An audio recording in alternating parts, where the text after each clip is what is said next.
Afa khalaqnakum abatha, apakah kami ciptakan kamu sia-sia?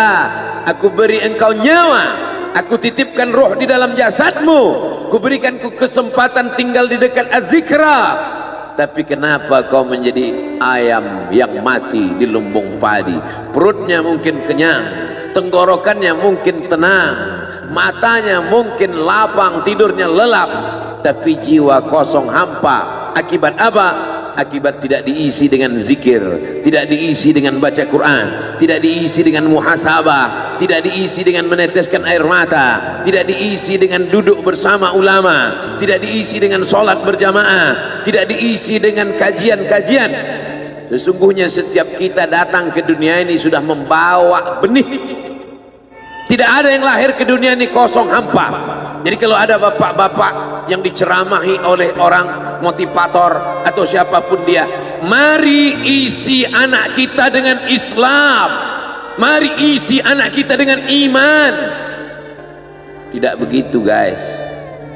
Kita lahir ke dunia ini bukan dalam keadaan kosong. Kita lahir sudah membawa iman. Mana dalilnya? A'udzubillahi minasyaitonir rajim. Wa idz akhadha rabbuka min bani Adam. Ingatlah ketika Allah mengambil persaksian dari seluruh anak cucu keturunan Adam. Wa asyhadahum. Allah mengambil persaksian. Asyhada yushhidu. Asyhadahum ala anfusihim. Ketika itu Allah bertanya, alastu bi rabbikum? Bukankah aku ini Rabb kamu? Semua kita waktu itu menjawab, bala syahidna, ya engkau adalah Rabb kami ya Allah. Setelah kita diisi, barulah kita masuk ke dalam rahim ibu kita, barulah turun ke bumi, barulah datang kemari. Lalu kemudian setelah di sini lupa, antaqulu yaumal qiyamati inna kunna an hadza ghafilin. Kami lupa, kami tidak ingat. Orang yang tidak ingat ini diingatkan. Fadzakir, ingatkanlah. Inna fa'ati az-zikra. Fadzakir, berilah peringatan. Inna fa'ati az-zikra. Inna fa'ati az-zikra. Az-zikra bermanfaat untuk siapa? Liman yakhsha, bagi orang yang takut bahwa dia nanti akan bangkit dari tanah, bahwa dia akan hidup sekali lagi, bahwa roh dan jasadnya akan dipertemukan lagi. Apa mungkin kita ini akan hidup lagi Pak Ustadz? Ucapanmu sama seperti ucapan Asi bin Wa'il yang membawa tulang kering kerontang yang sudah putih tak ada lagi warna. Lalu dia bertanya, hal yuhyi rabbuka hadzal 'idhama ba'da ma baliya wa ramma? Apakah bisa Tuhanmu menghidupkan tulang ini lagi ya Muhammad? Nabi sallallahu alaihi wasallam diam sampai Jibril datang membawakan jawaban. Qul yuhyiha allazi ansha'aha awwala marrah. Katakan ya Muhammad sallallahu alaihi wasallam kepada Asi bin Wa'il yang tak percaya bahwa tulang itu akan hidup sekali lagi. Yuhyiha allazi ansha'aha awwala marrah. Dia yang menciptakan tulang itu sebelum ada menjadi ada, sekarang setelah ada dibuatnya menjadi tidak ada, akan dikembalikannya lagi menjadi ada. Sedangkan menciptakan yang tidak ada menjadi ada saja dia sanggup, apalagi yang pernah ada dibuatnya menjadi tidak ada, dikembalikannya lagi menjadi ada. Innama amruhu idza arada syai'an ayyaqula lahu kun. Azmuz zanab, ujung tulang ekor sebesar ibu jari, tulang belakang sampai ke bawah, yang lain hancur. Ketika digali makam kuburan, ada yang tulang-tulang hanya tinggal tulang paha saja, ada yang hanya tinggal gigi dan rambut saja, yang lain hancur. Tapi ada satu yang tidak hancur, kata Allah, sampaikan Nabi Muhammad SAW, ujung tulang ekor sebesar ibu jari. Maka dari itulah nanti yang akan ditunjuk, tumbuh sel-sel tulang, tumbuh kulit-kulit, tumbuh darah daging, bangkit menjadi manusia sempurna di hadapan Allah. Masuk surga itu roh dan jasad. Jannatin tajri min tahtihal anhar. sungai. Air sungai dengan gemericiknya masuk kaki ke dalam air sungai, itu adalah jasad. Kulit menyentuh air sungai terasa dinginnya, itu jasad. Zamharira adalah cahaya matahari yang tidak tembus ke bawah. Kenapa cahaya matahari tidak tembus? Karena ada ranting-ranting kayu yang saling terkait satu dengan lain, sehingga kalau duduk di bawah maka cahaya matahari tidak tembus ke bawah. Itu jasad. Maka yang masuk surga itu adalah roh dan jasad menurut Ahlus Sunnah wal Jamaah. Kalau masuk surga cuman roh, saya nggak mau.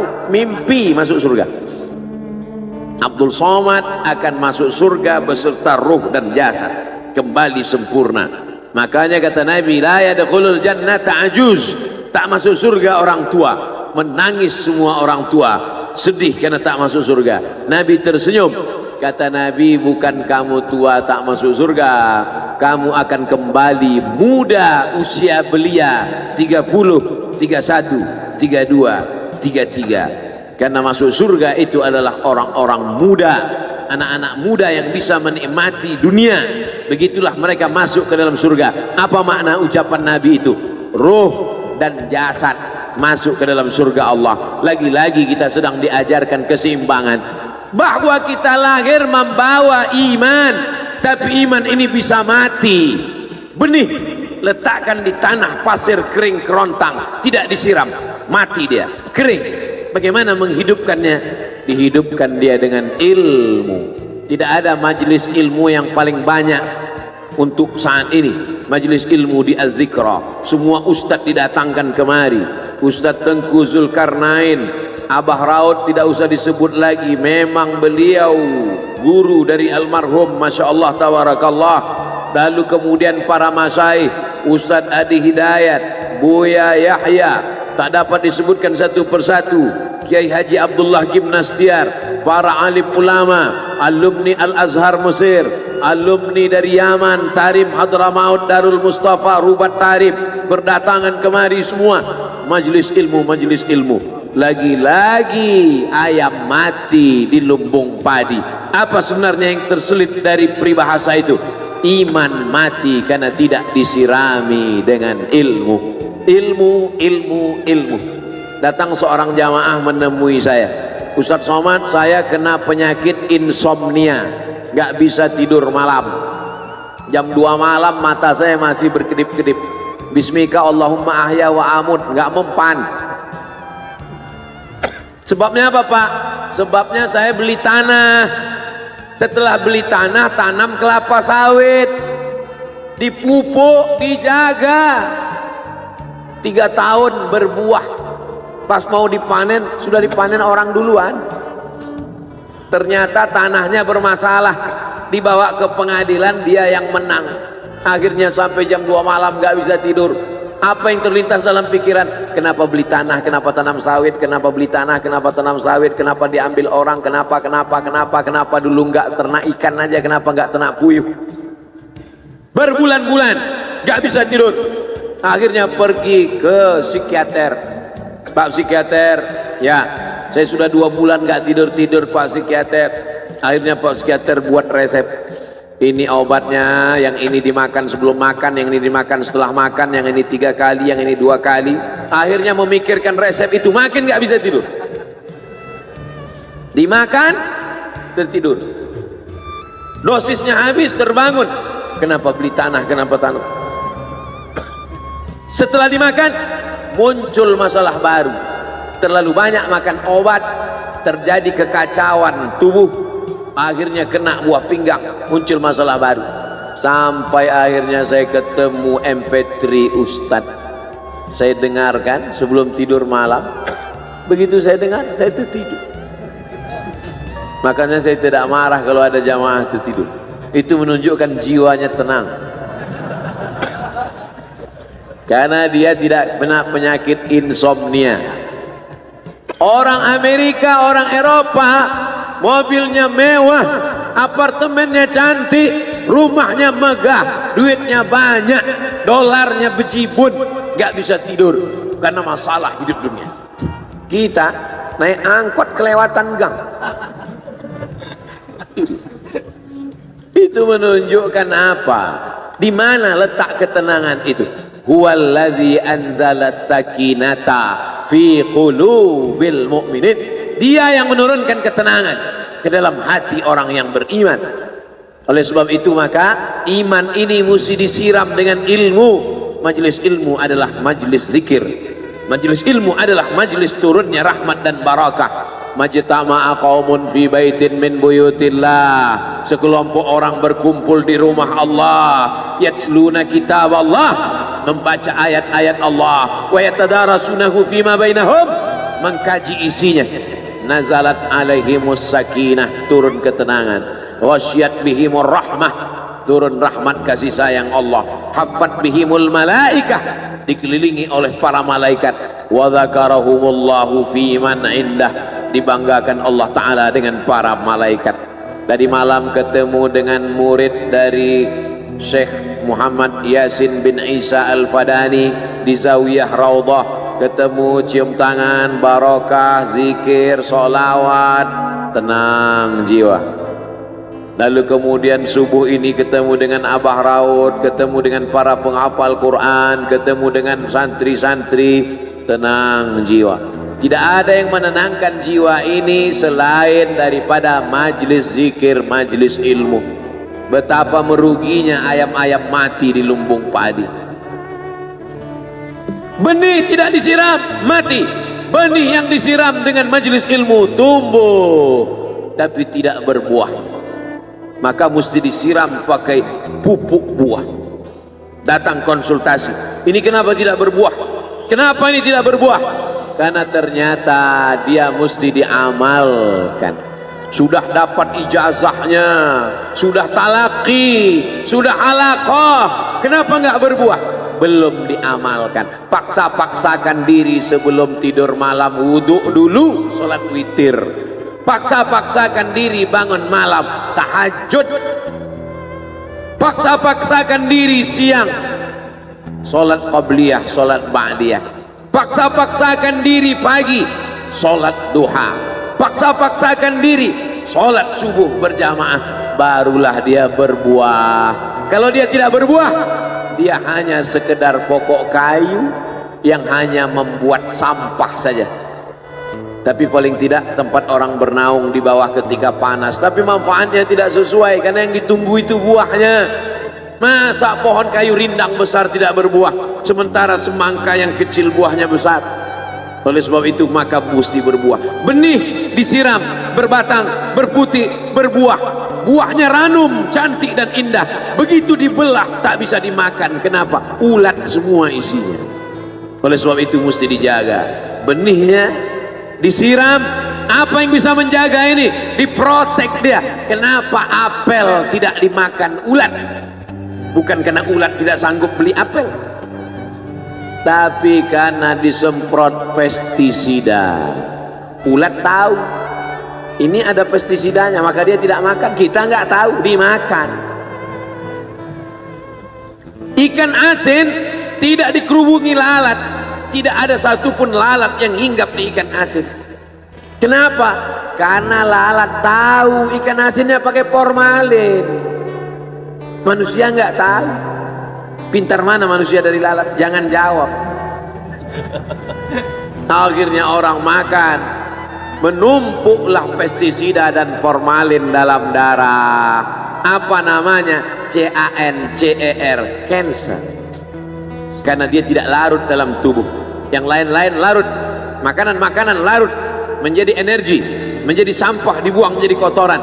Sama seperti daun, kalau jatuh ke tanah larut menjadi pupuk. Tapi plastik tidak larut, maka plastik sampah bertebaran.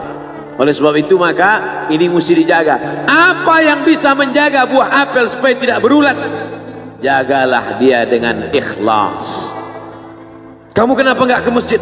Saya kalau ke masjid riak, maka saya nggak ke masjid biar ikhlas. Tarkul amal li ajlin nas riak.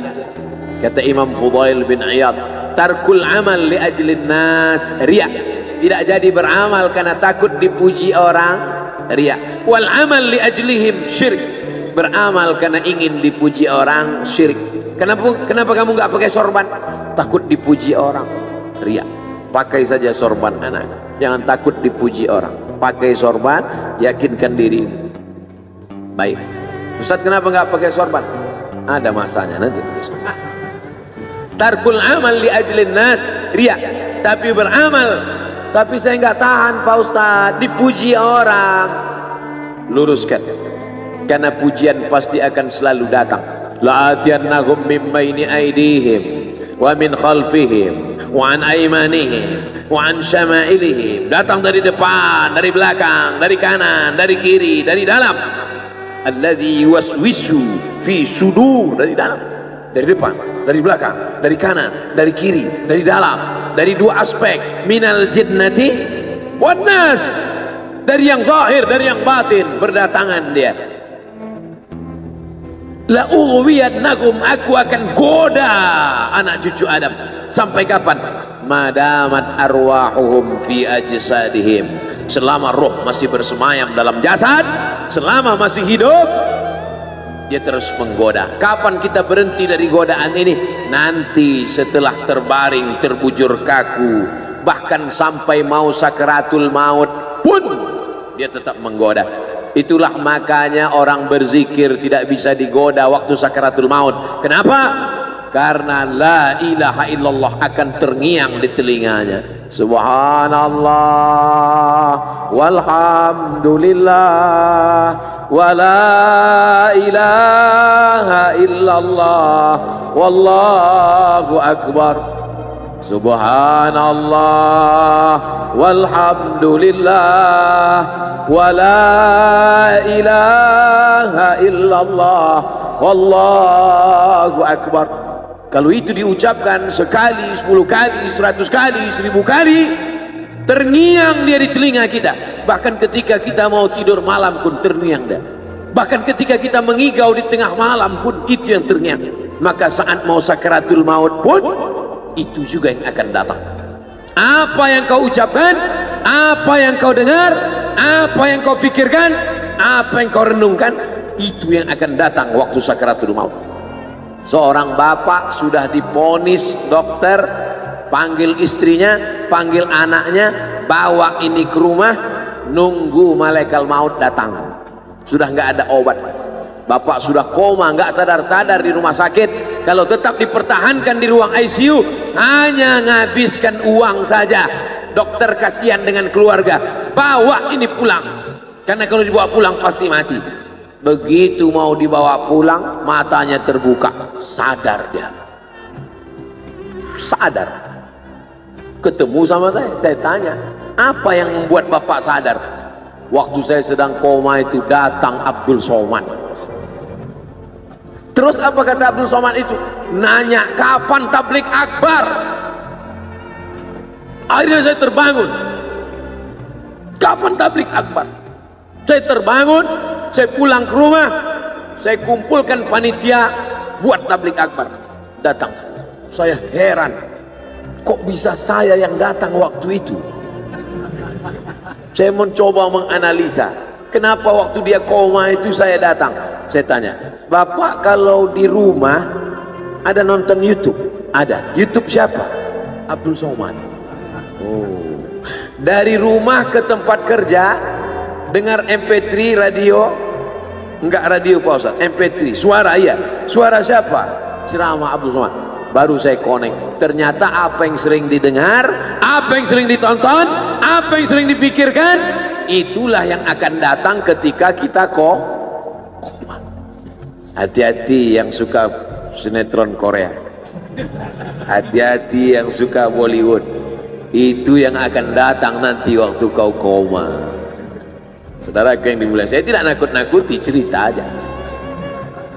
Tapi yang ketiga, subhanallah, bukan subhanallah, astaghfirullahalazim, astaghfirullahalazim, astaghfirullahalazim, astaghfirullahalazim, astaghfirullahalazim, Astaghfirullahaladzim, astaghfirullahaladzim, astaghfirullahaladzim, astaghfirullahaladzim, astaghfirullahaladzim, astaghfirullahaladzim, astaghfirullahaladzim, astaghfirullahaladzim, astaghfirullahaladzim,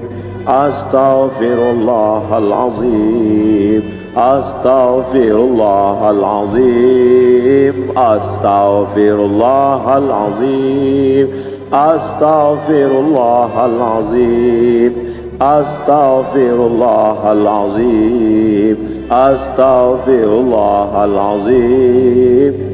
Mudah-mudahan saat kita akan sakaratul maut, itulah yang akan datang ke telinga. Waktu saya melantunkan astaghfirullahaladzim dengan irama itu, siapa yang terbayang tadi? Ustaz Al-Mukarram Sa'arif bin Ilham. Almar'u ma'aman ahab. Orang akan tetap selalu bersama, tetap selalu bersama. Itulah lantunan pertama yang saya dengar pertama kali di Pekanbaru, di halaman sekolah polisi SPN Pekanbaru. Sekarang sekolah polisi itu sudah jadi kantor Kapolda karena pindah. Setiap saya lewat di situ, kenangan. Disinilah pertama kali, dan itulah lagu itulah sampai hari. Maka kalau saya lantunkan, saya ingat orangnya, saya terbayang wajahnya. Itu betul kata Nabi, almar'u ma'aman ahab. Orang tidak akan pernah. Saya kalau diundang untuk ceramah kemarin berpikir 2-3 kali. Dulu saya membaca riwayat tentang Bilal bin Rabah yang pindah ke Damaskus setelah Nabi meninggal. Saya tidak paham cerita itu, karena Bilal bin Rabah pindah ke Damaskus, tidak mau azan lagi. Gak mengerti saya kisah itu ya. Yang saya pahami, setelah Nabi meninggal, dia pindah ke Damaskus, azan di Damaskus, Suriah. Diminta oleh Abu Bakar supaya datang ke Madinah azan, gak mau. Diminta oleh Sayyidina Umar, Bilal datang ke Madinah azan, enggak. Sampai akhirnya datang Sayyidina Al-Husain. Kata Sayyidina Al-Husain, datanglah. Bilal datang. Datang Bilal dari Damaskus ke kota Madinah, dan dia azan. Azannya tidak selesai. Kenapa tidak selesai?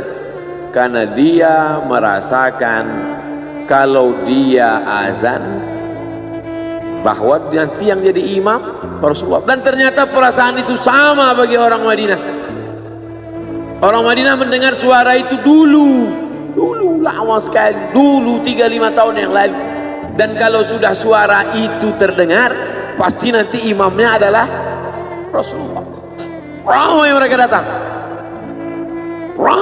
datang, luar biasa ini azan, kata mereka. Karena kalau sudah azan ini yang pasti nanti imamnya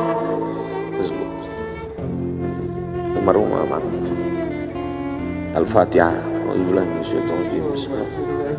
Alhamdulillahirrahmanirrahim. Ar-Rahmanir-Rahim. Maliki yaumiddin. Iyyaka na'budu wa iyyaka nasta'in. Ihdinas siratal mustaqim. Shiratal ladzina an'amta 'alaihim ghairil maghdubi 'alaihim waladdallin. Amin. Allahumma ighfir lahu warhamhu wa'afihi wa'fu anhu wa akrim nuzulahu wa wasi' madkhalahu waghsilhu bil ma'i wal thalji wal barad wa naqqihi minal khataaya kama yunqqa ath-thawbul abyadu minad danas wa abdilhu daran khairan min darihi wa ahlan khairan min ahlihi wa qihi min fitnatil qabri wa 'adzabil nar. Allahumma la tahrimna ajrahu wa la taftinna ba'dahu waghfir lana wa lahu wa li ikhwanina alladhina sabaquna bil iman wa la taj'al fi qulubina ghillan lil ladzina amanu rabbana innaka ra'ufur rahim. Allahumma ij'al ahlahu wa talamidatahu wa tullabahu minas sabirin alladhina idza asabatuhum musibah qalu inna lillahi wa inna ilaihi raji'un. Allahumma ij'al abna'ahu wa banatihi minas salihin was salihat واحفظهم من كل سوء وشر. اللهم اجعل هذا المعهد الذكر معهدا عظيما مباركا تخرج منه الطلاب والطالبات من المجاهدين والمجاهدات في سبيلك بأموالهم وأنفسهم. اللهم احفظهم من الظلمات، اللهم أخرجهم من الظلمات إلى النور، اللهم وفقنا لما تحبه وترضاه اللهم اجعل أبناءنا وبناتنا من حفاظ القرآن والحافظات اللهم اجعل قبره روضة من رياض الجنان لا تجعل قبره حفرة من حفر النيران وصلى الله على سيدنا ومولانا شفيعنا وذخرنا محمد وعلى آله وصحبه وسلم والحمد لله رب العالمين. Kalau sayang dengan almarhum, hidupkan majelisnya, ramaikan, bangkitkan semangat, tunjukkan kepada Allah Subhanahu wa taala bahwa kita cinta. Sab'atun yudhilluhumullah, 7 orang yang dapat naungan yauma la dhilla illa dhilluh, hari itu tak ada naungan kecuali naungan Allah. Rajulani, 2 orang tahabba fillah, berkasih sayang karena Allah, ijtama'a alaih, bersama karena Allah, wa tafarraqa alaih. Saya berharap saya dengan almarhum, saya dengan Abah Raud, saya dengan para sahabat termasuk yang mendapatkan naungan ini. Saya dengan almarhum tak ada hubungan kepentingan, kami tak ada hubungan politik, kami tak ada hubungan ekonomi, kami murni karena la ilaha illallah Muhammad Rasulullah. Alaiha nahya, dengan itu kami hidup, wa alaiha namutu, dengan itu kami mati, wa biha nub'atsu insyaallah, dengan itu juga nanti kita akan dibangkitkan.